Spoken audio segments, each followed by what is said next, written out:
Leemos 1 Pedro capítulo 5. Lo vamos a leer completo, dado que son 14 versículos. Y después vamos a releerlo todo, dividiendo este capítulo en 3 partes, para de una manera esquemática entender a qué está abordando Pedro en este capítulo, del cual el título, Un siervo para su gloria, algo ya nos anticipó. Dice así, versículo 1 del capítulo 5, 1 Pedro. Ruego a los ancianos que están entre vosotros, yo anciano también con ellos, y testigo de los padecimientos de Cristo, que soy también participante de la gloria que será revelada, ruego esto, apacentad la grey de Dios que está entre vosotros, cuidando de ella, no por fuerza, sino voluntariamente, no por ganancia deshonesta, sino con ánimo pronto, no como teniendo señorío sobre los que están a vuestro cuidado, sino siendo ejemplos de la grey. Y cuando aparezca el príncipe de los pastores, vosotros recibiréis la corona incorruptible de gloria. Igualmente, jóvenes, estad sujetos a los ancianos, y todos, sumisos unos a otros, revestidos, revístanse de humildad, porque Dios resiste a los soberbios y da gracia a los humildes. Humíllense, pues, bajo la poderosa mano de Dios, para que Él os exalte cuando fuere tiempo. Paréntesis, Agustín oraba y decía que tu mano de poder, ¿no? Qué importante entender que estamos bajo la poderosa mano de Dios. Versículo 7. Echando toda vuestra ansiedad sobre Él, porque Él tiene cuidado de vosotros. Sean sobrios y velen, porque vuestro adversario, el diablo, como león rugiente, anda alrededor buscando a quien devorar, al cual resistan firmes en la fe, sabiendo que los mismos padecimientos que se van cumpliendo en vuestros sabiendo que los mismos padecimientos se van cumpliendo en vuestros hermanos en todo el mundo. Versículo 10. Mas el Dios de toda gracia, que nos llamó a su gloria eterna en Jesucristo, después que hayáis padecido un poco de tiempo, Él mismo os perfeccione, afirme, fortalezca y establezca. A Él sea la gloria y el imperio por los siglos de los siglos. Amén. Versículo 12. Por conducto de Silvano, o sea, a través de Silvano, a quien tengo por hermano fiel, os he escrito brevemente, amonestándoos y testificando que esta es la verdadera gracia de Dios en la cual estáis. La iglesia que está en Babilonia elegida, juntamente con vosotros, y Marcos, mi hijo, los saludan. Salúdense unos a otros con ósculo de amor. Paz sea con todos vosotros los que están en Jesucristo. Amén. Oramos. Gracias, Señor, por tu palabra. Gracias porque nos diste la oportunidad de poder estudiar la primera carta de Pedro y porque en tu voluntad nos vas a permitir estudiar la segunda carta de Pedro y porque el contenido de estas cartas es edificación pura para nuestras vidas, entendiendo aquello que nos querés decir, para que lo podamos aplicar en nuestras vidas y para que no sea simplemente un contenido. Gracias porque vemos la madurez de Pedro y vemos el ejemplo de una persona con la cual trabajaste. Y ese también es el deseo para nuestras vidas. Te pedimos que nos hables, oramos agradecidos y en el nombre del Señor Jesús. Amén. Bien, primer punto, primera sección, el ruego de Pedro. ¿Sí? Tratamos de extraer el bosquejo de la misma Biblia, el ruego de Pedro y releemos los versículos del 1 al 5 hasta la primera parte del versículo 5. Dice, ruego a los ancianos que están entre ustedes, yo anciano también con ellos, y testigo de los padecimientos de Cristo, que soy también participante de la gloria que será revelada, ruego esto, atención. Número 1, apacentad la grey de Dios que está entre vosotros, cuidando de ella, no por fuerza, sino voluntariamente, no por ganancia deshonesta, sino con ánimo pronto. No como teniendo señorío sobre los que están a vuestro cuidado, sino siendo ejemplos de la grey. Y cuando aparezca el príncipe de los pastores, ustedes recibirán la corona incorruptible de gloria. Igualmente, jóvenes, estén sujetos a los ancianos. Hasta ahí, primera sección, primer punto. Y nos detenemos en esto, en el ruego de Pedro, que como vimos, le ruega a los ancianos y vemos que también después le ruega a los jóvenes, ¿sí? Punto 1 a los ancianos y después le ruega a los jóvenes. Y Pedro es testigo de los sufrimientos de Cristo, por eso todo lo que en parte expresa en la carta. No solo fue testigo, sino que también sufría por el Señor. Él está testificando que también en ese momento, acuérdense que hubo un primer momento que ahora después vamos a reflexionar, en donde tuvo la oportunidad de sufrir por el Señor y él que dijo, no lo conozco. Pero en este momento era un testigo del sufrimiento del Señor por lo que vio y por lo que estaba experimentando. Entonces Pedro, cualquier cosa que tenía que atravesar, no lo comparaba con los sufrimientos que había tenido Jesucristo en la cruz. Y Pedro se pone a la par de los ancianos, en este caso a los cuales se dirige, y no solo es anciano como ellos, sino también es alguien que junto con ellos está sufriendo. Se pone a la par. Y vemos que apunta principalmente a aquellos que están al cuidado de la iglesia. Sí, vamos con ese punto. Pedro dirigiéndose a los ancianos. Pedro dirigiéndose a los ancianos. Y se presenta una particularidad en este pasaje. ¿Cuál es la particularidad? Que los ancianos son tanto personas mayores y experimentadas, como también quienes desempeñan el oficio de tener a cargo el cuidado y la dirección de la iglesia. En este caso son personas experimentadas, personas ancianas, pero que al mismo tiempo tenían el oficio del pastorado y tenían el oficio de estar al cuidado y de la dirección de la iglesia representando la autoridad de Dios. Y ahí llegamos al versículo 2, que de igual manera que como le fue encomendado, Pedro transmite lo mismo, que dice, apacienten la grey de Dios, pastoren la grey de Dios.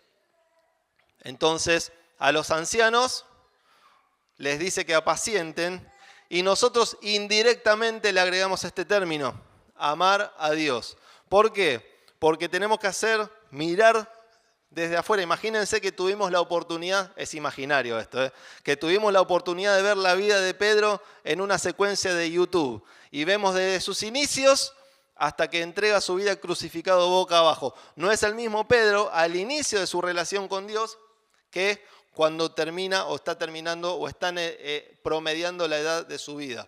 En este momento en el que Pedro escribe, vemos un punto de madurez en la vida de Pedro, ¿sí? Y quiero que nos detengamos a reflexionar en Pedro, porque siempre pensamos en los destinatarios de las cartas, y está muy bien, pero también permitámonos pensar un poco en Pedro. Pedro lo vio sufrir al Señor, pero no estuvo dispuesto a sufrir inicialmente por el Señor, recién lo dijimos, lo negó. Pero ¿qué pasó con Pedro? Pedro tuvo otra oportunidad. El Señor comprobó que lo amaba y por eso, ¿qué le dice el Señor a Pedro? Apacienta mis ovejas. ¿No? Pedro, ¿me amás? Sí, te amo, Señor. Apacienta mis ovejas. De nuevo le pregunta, número 2, Pedro, ¿me amás? Sí, Señor, yo te amo. Apacienta mis ovejas. Y una tercera vez, Pedro, ¿me amás? Y Pedro ya le dice, sí, Señor, yo soy honesto, vos sabés que yo te amo. Apacienta mis ovejas. El Señor comprobó que lo amaba y por eso le dijo que apaciente sus corderos. Entonces, es como que Pedro está intentando sembrar esta idea en este texto a los líderes de la iglesia, a los ancianos. Si ustedes aman al Señor, entonces apacienten el rebaño.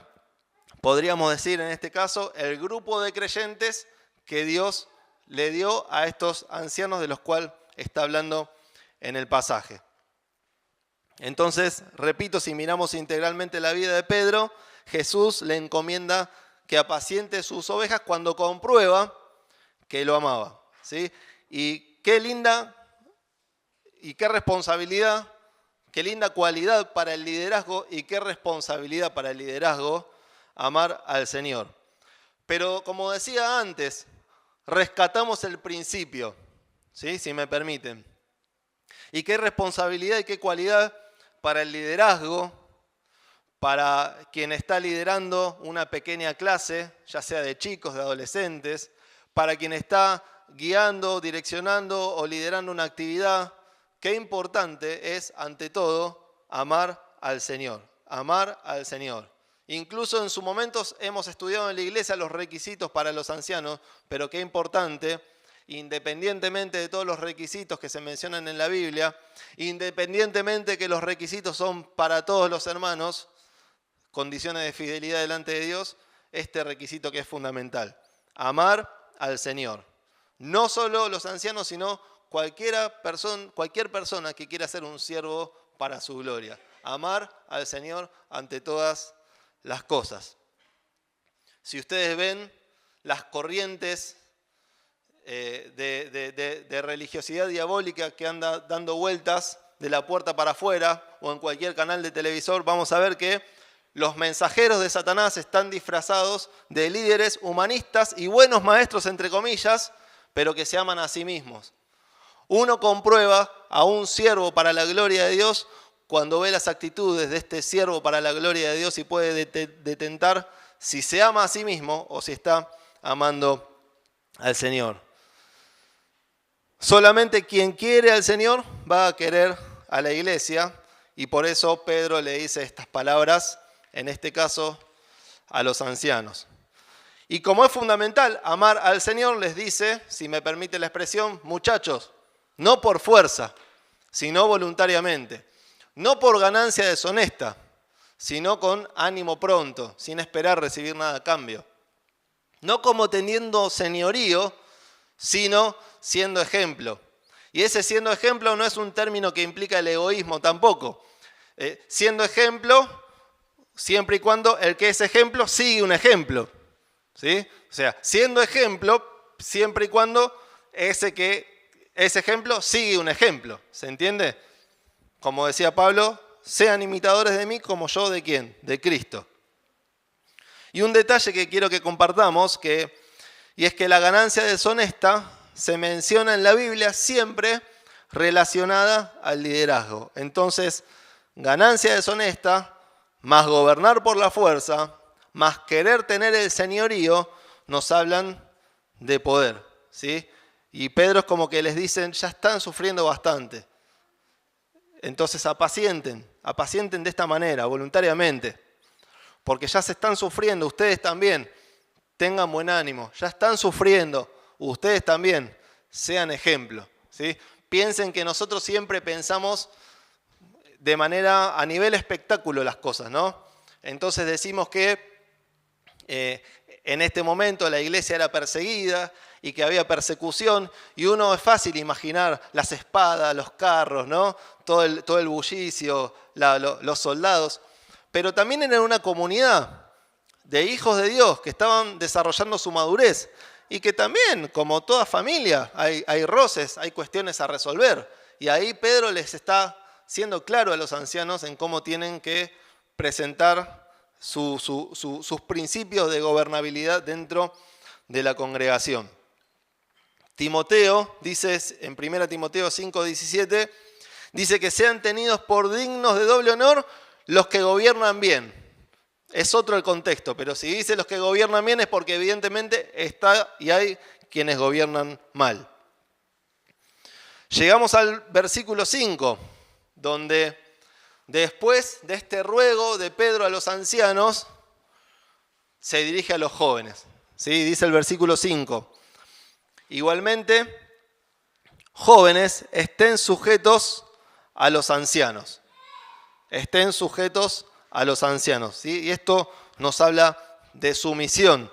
Y ahí el término de estar sujetos significa dejarse guiar por los ancianos. Y el original apunta a una subordinación reflexiva. Los ancianos se acercaban o se acercan y hacen una exhortación, hacen un comentario, y la subordinación reflexiva implica entender y cambiar de actitud. Entonces se presenta, gracias Omar, se presenta una mixtura entre no gobernar por la fuerza, pero al mismo tiempo que haya una subordinación reflexiva y acompañar al liderazgo. Y así se mantiene la paz en el medio de la familia. ¿Me siguen con el concepto?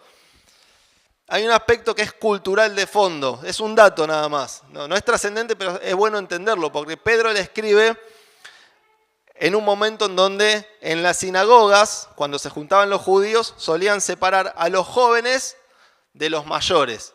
Y por lo general los jóvenes solían estar por debajo de los mayores.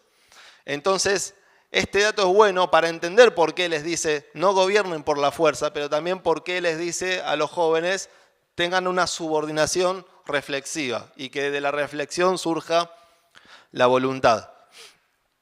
Entonces el punto es, en este ruego que hace Pedro, así como le pido al anciano que no tenga una actitud señorial, asimismo también le pido a ustedes jóvenes que estén sujetos y que se dejen guiar por los ancianos.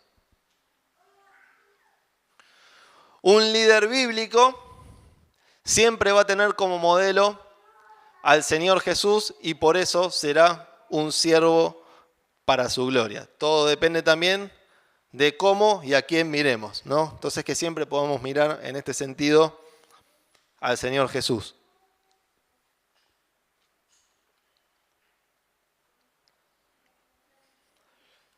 Punto número 2. En primer lugar, el ruego de Pedro, y lo que comentamos a lo último nos desemboca en este segundo punto, las relaciones en la iglesia. Dice segunda parte del versículo 5. Dice, y todos, ¿están ahí? Y todos, sumisos unos a otros, revestidos de humildad, porque Dios resiste a los soberbios y da gracia a los humildes. Humillaos pues, versículo 6, bajo la poderosa mano de Dios, para que Él los exalte cuando fuere tiempo, echando toda vuestra ansiedad sobre Él, porque Él tiene cuidado de vosotros. ¿Sí? Revestidos de humildad, unos a otros. Y es enfático por lo que viene diciendo. Ustedes no gobiernan por fuerza. Ustedes, muchachos, tienen una subordinación reflexiva. Entonces sale de su voluntad sujetarse. Y esto hace que tengamos, como dice el término en el griego, una humildad de mente. Que nuestra mentalidad sea la de tener humildad los unos con los otros. Y acá el versículo, o este grupo de versículos, conforman una unidad. Fundamentalmente esta última parte del versículo 5. Todos se revisten de humildad. Los ancianos entonces humildes en el ejercicio, los jóvenes humildes en su rol de subordinarse. Y en definitiva, como decíamos, el modelo lo encontramos en el Señor. Respecto de esto, dice Simón Kistemaker, el griego da una descripción interesante de esta acción de revestirse de humildad. La palabra vestir o revestir significa atarse una prenda de ropa. Por ejemplo, los esclavos acostumbraban a anudar un pañuelo o un delantal blanco sobre su ropa para distinguirse de los hombres libres. La sugerencia es que los cristianos deben anudar a su conducta la humildad de modo que se los pueda reconocer. Pedro exhorta a los lectores a atar la humildad a sus personas una vez y para siempre. En otras palabras, permanece con ellos la humildad por el resto de sus vidas. Fin de la cita. Entonces, con esta figura, como dijimos recién, también podemos acudir al modelo, al Señor Jesús, para aprender de Él y ser mansos y humildes de corazón.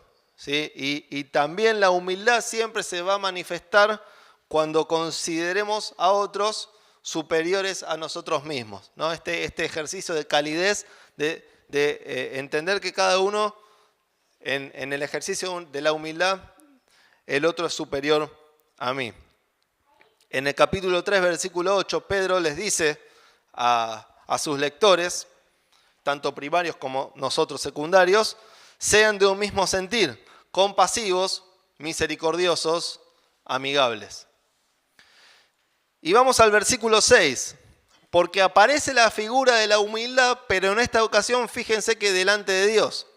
Versículo 5 con los hermanos, versículo 6, humildad delante de Dios. Con lo cual, ante la presencia de Dios, el hombre tiene o debería tener conciencia de su propia insignificancia, ¿no? A esto apunta. Cuando yo tengo en claro quién es Dios, más claro voy a tener quién soy yo delante de Dios. Y menciona que ese exaltarse a su debido tiempo, ¿no? Que particularmente habla de la gloria. En base al sufrimiento que les toca experimentar, Pedro les dice que Dios tiene su tiempo. Ustedes condúzcanse humildemente en todo orden de la vida y a su tiempo Dios va a exaltarlos. Otra cita, última que leemos de Kistemaker. Dice, y es interesante, escúchenme, dice, es necesario aclarar que aunque Pedro enseña a los creyentes a buscar la humildad para que Dios los pueda exaltar, él no está promoviendo un sistema de méritos. Para ser más precisos, un sistema tal promueve una falsa humildad. Implica que el creyente se humilla a propósito para obligar a Dios a exaltarlo. Lo que Pedro dice a los cristianos es que deben confiar completamente en el Señor y hace notar que Dios en el momento oportuno los levantará. La expresión a su tiempo se refiere también al regreso de Cristo, como Pedro indica en otros pasajes. Pedro asegura a los lectores que ellos pueden confiar totalmente en la palabra de Dios porque los invita a echar todas sus preocupaciones sobre Él. Fin de la cita. Me pareció muy interesante, ¿sí? Porque no es una cuestión de especular. No, si no perdemos de vista el objetivo.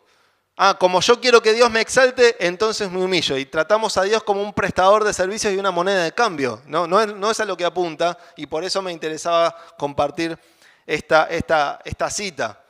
La humildad viene del ejercicio consciente del Hijo de Dios de entender quién es. Como decía Mefiboset, ¿quién soy yo? Un perro muerto, decía, ¿no? Cuando uno tiene conciencia de quién es uno delante de Dios, aunque también Pablo nos dice que cada uno tiene que tener de sí mismo el concepto que tiene que tener, pero cuando uno entiende quién es Dios, hace este ejercicio y se humilla, y estando humillados delante de Dios también es menos costoso ser humildes con mis pares, con mis hermanos. Versículo 7, echen toda la ansiedad sobre Él, esfuércense por alejar, por tirar la ansiedad que los abruma, que los ataca, ¿no? Y la ansiedad en definitiva es ese resultado de la falta de confianza y la falta de certidumbre, ¿no? Y la ansiedad genera duda y la duda termina en definitiva demarcando una falta de fe porque estoy poniendo en duda también el poder de Dios. Y este punto de la ansiedad, poner nuestra ansiedad sobre el Señor, y de la humildad, porque de eso se trata en definitiva, es contracultural también, porque el mundo no considera la humildad como una virtud, sino como una debilidad de la cual hay que escaparse, ¿no? Y la Escritura nos da en este sentido un enfoque contracultural. Humillarse y Dios a su tiempo, ese es un tema de Dios, no es un tema mío. Mi tema es humillarme, ser obediente y humillarme. Y Dios a su tiempo exalta, les dice a quienes les está escribiendo. Algunos textos. Porque ni de oriente, ni de occidente, ni del desierto viene el enaltecimiento. Pero Dios es el juez. A este humilla y a aquel enaltece. Lleven mi yugo sobre vosotros, sobre ustedes, y aprendan de mí, dice el Señor, que soy manso y humilde de corazón, y hallarán descanso para sus almas, porque mi yugo es fácil y ligera mi carga. Entonces, en primer lugar, el ruego que hace Pedro a los ancianos, a los jóvenes. En segundo lugar, y eso desemboca en las relaciones en la iglesia. Y en tercer lugar, versículos 8 al 10, la resistencia al adversario. Versículo 8.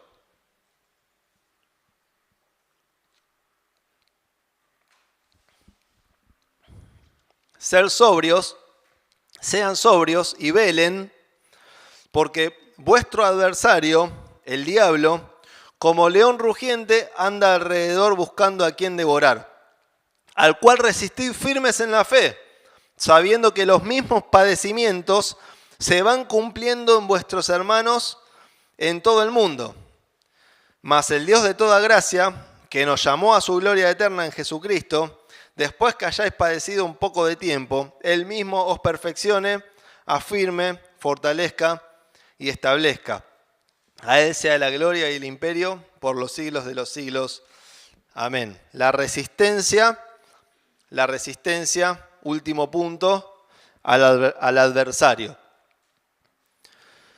Ser sobrios implica tener dominio propio, ser discretos, mantener el juicio y, si es posible, el buen juicio. Mantener el buen juicio. Velar, mantenerse despiertos, ¿sí? Vigilar, estar en vigilia, velen. Y dice, nuestro adversario anda como león rugiente buscando a quien devorar. Permítanme una ilustración. Imagínense que nos invitan a todos nosotros a ir a la selva, ¿sí? Y en la selva, ¿qué hay? ¿Quién es el rey de la selva? Hay leones. En la selva hay leones. Entonces, ¿cuál va a ser nuestra conducta? Mantener distancia, no provocar y respetar su espacio en su hábitat. Mantener distancia, no provocar y mantener y respetar el espacio en su hábitat. Lo mismo sucede con nuestro adversario.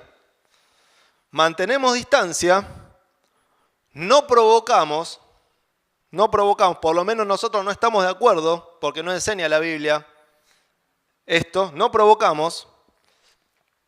Esta cuestión de oíme bien, no provocamos, porque si bien, ahora lo vamos a decir, el enemigo fue y es en la actualidad derrotado con la sangre preciosa de Cristo en la cruz del Calvario, no invalida que es más poderoso que nosotros. No provocamos y respetamos su espacio, que de la puerta para afuera lo es todo. Todo es terreno del enemigo. Entonces nos conducimos por el mundo prudentemente y sin provocar, sabiendo que Él fue, lo decíamos recién, y es en la actualidad derrotado con la sangre del Señor Jesucristo. Siempre va a estar rondando el diablo, siempre va a estar rondando Satanás, porque su objetivo es devorarnos. Y la mejor manera de devorarnos, nunca nos olvidemos de esto, la mejor manera de devorarnos es que nosotros no devoremos la Biblia. Porque lo que en el huerto del Edén el enemigo cuestionó fue la palabra de Dios. Siempre el blanco de Satanás va a ser atacar la palabra de Dios. Siempre el blanco de Satanás para devorarnos va a ser impedir que nosotros nos alimentemos de la palabra de Dios, de lo que dice la palabra de Dios. Entonces siempre va a buscar que pongamos en duda su palabra y la bondad de Dios para hacernos perder la esperanza. Esa esperanza viva de la cual habla en los primeros versículos de la carta. Entonces, si nos toca sufrir o nos tocan situaciones en las que uno puede decir, mira, yo no sé cómo salgo de esto, pero Dios es fiel y confío en Él, ahí estamos resistiendo. Si yo venzo todas las barreras para estar presente en la reunión o para estar presente en la mesa de mi casa una mañana o una noche leyendo la palabra, ahí estamos resistiendo. ¿Y cómo se resiste? Como lo vemos ahí, firmes en la fe, ¿sí? No se trata de resistir, hay una manera para resistir. ¿Y cómo se resiste? Firmes en la fe, ¿sí? firmes. Estar de pie sólidos, quiere decir, sólidos. Sólidos. Por eso Pedro los insta, acuérdense que están todavía creciendo espiritualmente, a que sean también sólidos. Resistan a pesar de que alrededor de ustedes hay también quienes están pasando por un tiempo de sufrimiento y hay también quien los quiere devorar como un león rugiente.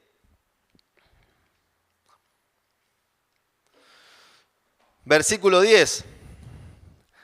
Mas el Dios de toda gracia, que nos llamó a su gloria eterna en Jesucristo, después que hayáis padecido un poco de tiempo, Él mismo los perfeccione, afirme, fortalezca y establezca. Luego de sufrir, ahí ponemos, y resistir, viene el llamado a la gloria eterna, ¿sí? Como comentábamos antes también, otros días anteriores, sufrimiento y gloria siempre están de la mano. Y me gusta que dice un poco de tiempo, después que hayan padecido un poco de tiempo, porque nos presenta este tiempo ese poco de tiempo que es terrenal cuando lo comparamos con el tiempo eternal. Y esa es la perspectiva del tiempo de Dios y esa es la perspectiva del sufrimiento de Dios. Fíjense cómo somos también. ¿Se acuerdan que comentábamos hace un par de jueves que también me tocó compartir? Que tenemos esa tendencia, ¿no?, a leer los textos o a memorizar o a cantar las cosas que nos hacen bien a nuestro egoísmo, a nuestra persona, ¿sí? Y cuando leía esto pensaba en la canción, que muchos se la acordaron, algunos quizás no la conocen, pero no importa, que dice: mas el Dios de toda gracia, que nos llamó a su gloria eterna, y salta: os perfeccione y afirme. ¿Y dónde está el padecimiento? O sea, ¿vieron cómo a veces cantamos lo que nos conviene? Digo, sigamos cantándola la canción, pero tengamos en claro que la Biblia es un todo y el contenido de la Biblia es un todo y tenemos que leer y aplicar la Biblia con lo que nos hace bien y con lo que Dios demanda. Y muchas veces Dios, ¿qué puede demandar? Y que nos toque sufrir. No estamos haciendo una apología a tener vidas infelices o a buscar o a no tener un tiempo de esparcimiento, de recreación. Lo que está diciendo Pedro es que si queremos seguir al Señor, y vamos a pagar un costo. Y ese costo implica a veces tener tristeza, implica sufrir, que nada se compara con el sufrimiento del Señor y nada se compara con la gloria eterna que viene cuando medimos a escala la temporalidad y lo que es la perspectiva del tiempo. Por eso concluye diciendo que luego de sufrir, luego de resistir, viene el llamado a la gloria eterna, el tiempo en el que el Señor va a restaurar todas las cosas. Resalto esta frase para hacer otra mención. Vieron que dice un poco de tiempo. Después que hayáis padecido o sufrido por un poco de tiempo.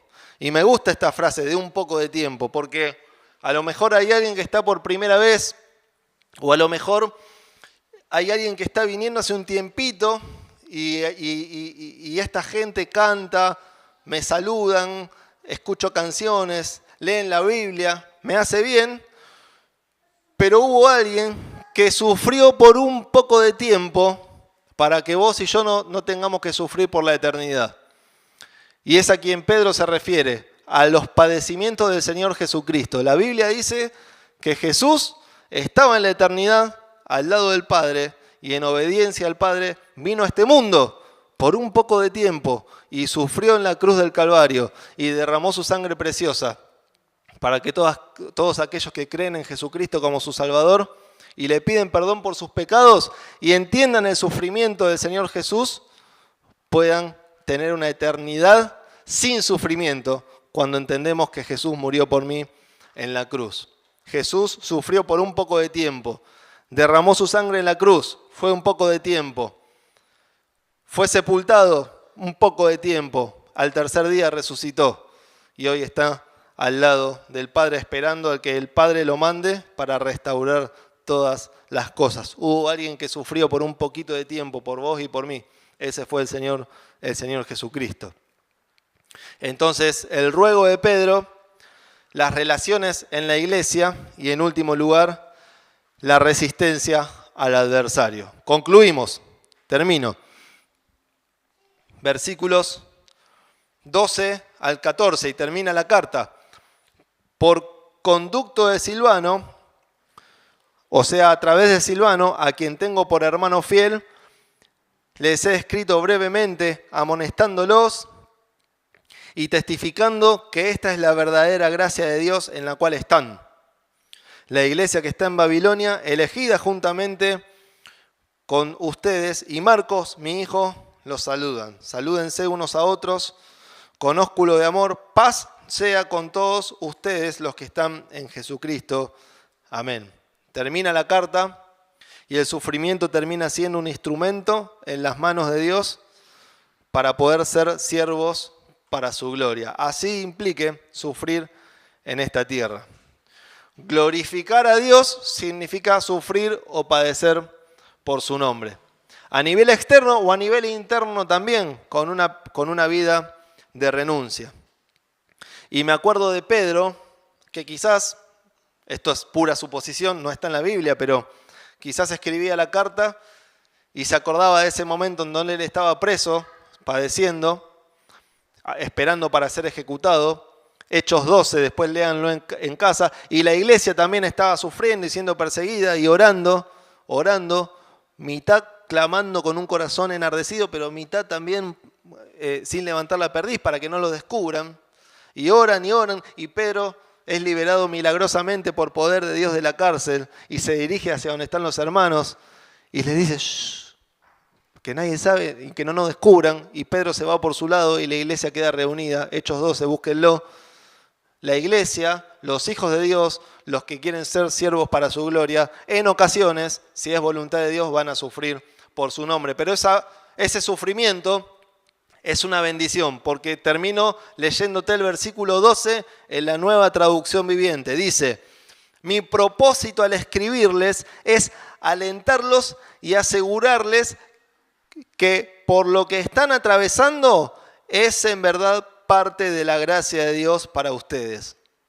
Vieron que Pablo habla de la multiforme gracia de Dios. El sufrimiento es gracia de Dios. No llegamos a entenderlo quizás con nuestra mente. El sufrimiento es gracia de Dios. Y no entiendo, pero confío y te adoro. ¿Sí? Volvemos a encontrar este enfoque correcto y teológico del sufrimiento. Bendición y gracia de Dios a pesar de que nuestros parámetros no lo comprendan del todo. Sin duda, hermanos, nos encontramos con un Pedro también en su madurez, siendo utilizado por Dios y siendo un siervo para su gloria.